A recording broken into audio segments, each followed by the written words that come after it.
Assalamualaikum warahmatullahi wabarakatuh. Baiklah, kali ini kita akan belajar mengenai aplikasi turunan fungsi trigonometri. Salah satu penerapan turunan fungsi trigonometri adalah pada garis singgung dan garis normal yang telah kita pelajari pada pertemuan sebelumnya. Kali ini kita akan belajar mengenai terapan turunan fungsi trigonometri tersebut pada fungsi naik dan fungsi turun. Perhatikan grafik berikut. Terdapat kurva fx sama dengan sin 2x dikurang 4. Turunan kurva tersebut adalah f aksen x sama dengan 2 cos 2x dikurang 4 yang berwarna biru. Perhatikan bagian yang merupakan fungsi naik adalah daerah yang turunan pertamanya lebih dari 0, sedangkan daerah yang merupakan fungsi turun adalah daerah yang turunan pertamanya kurang dari 0.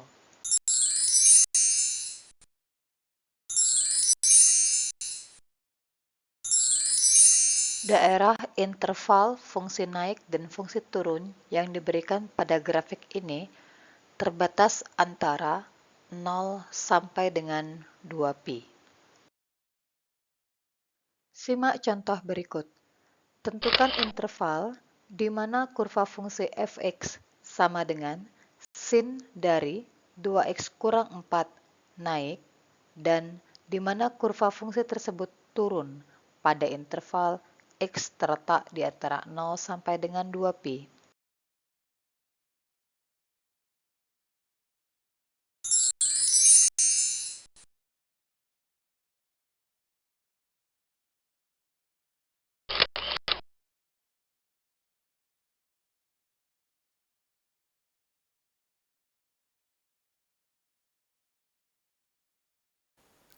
Berikut merupakan kurva dari turunan fungsi fx sama dengan sin 2x dikurang 4, yaitu 2 cos 2x dikurang 4. Apabila kita lihat pada grafik, turunan tersebut menjadi bernilai 0, yaitu pada saat x sama dengan 2 dikurang pi per 4, x sama dengan 2 ditambah pi per 4, x sama dengan 2 ditambah 3 pi per 4, dan x sama dengan 2 ditambah 5 pi per 4 untuk interval dari 0 sampai dengan 2pi. Sebagaimana penjelasan sebelumnya, suatu fungsi dikatakan naik apabila turunan pertamanya lebih dari 0 atau positif, yaitu daerah bukit antara 2 dikurang pi per 4 sampai dengan 2 ditambah pi per 4 dan 2 ditambah 3 pi per 4 sampai dengan 2 ditambah 5 pi per 4. Sedangkan suatu fungsi dikatakan turun apabila turunan pertamanya kurang dari 0 atau negatif, yaitu lembah antara 0 sampai dengan 2 dikurang pi per 4, ini ya nak. Kemudian lembah antara 2 ditambah pi per 4 sampai dengan 2 ditambah 3 pi per 4 dan 2 ditambah 5 pi per 4 sampai dengan 2pi. Karena intervalnya dibatasi dari 0 sampai dengan 2pi. Selanjutnya, untuk koordinat x sama dengan 2 dikurang pi per 4, 0, itu dapat kita ubah menjadi 1,21,0, kemudian titik B menjadi 2,79,0, titik C menjadi 4,36,0 dan titik D menjadi 5,93,0.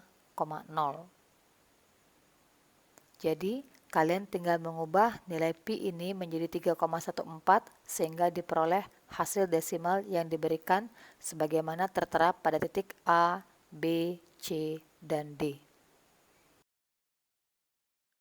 Untuk menentukan interval fungsi naik dan fungsi turun, kita dapat juga menggunakan garis bilangan, yakni setelah kita menemukan himpunan penyelesaian dari turunan pertama sama dengan 0, yakni titik A, B, C, dan D, kita menentukan daerah positif dan negatifnya dengan menggunakan titik uji, sehingga kita peroleh daerah antara 0 dengan A hasilnya adalah negatif, daerah antara A dan B positif, B dan C negatif, C dan D positif, D dan 2Pi adalah negatif.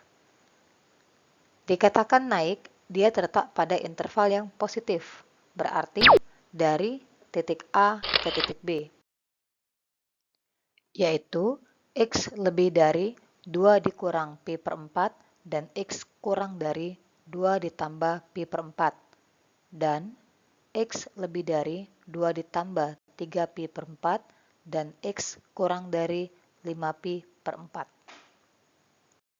Sedangkan untuk interval fungsi turun, kita ambil daerah yang negatif, yaitu X lebih dari sama dengan 0 dan kurang dari 2 dikurang Pi per 4, X lebih dari 2 ditambah Pi per 4 dan 2 ditambah 3 Pi per 4, X lebih dari 2 ditambah 5 Pi per 4 dan kurang dari sama dengan 2 Pi. Sekian materi yang dapat saya sampaikan pada hari ini. Tetap semangat belajarnya, jaga protokol kesehatan, salam sehat. Saya akhiri, wassalamualaikum warahmatullahi wabarakatuh.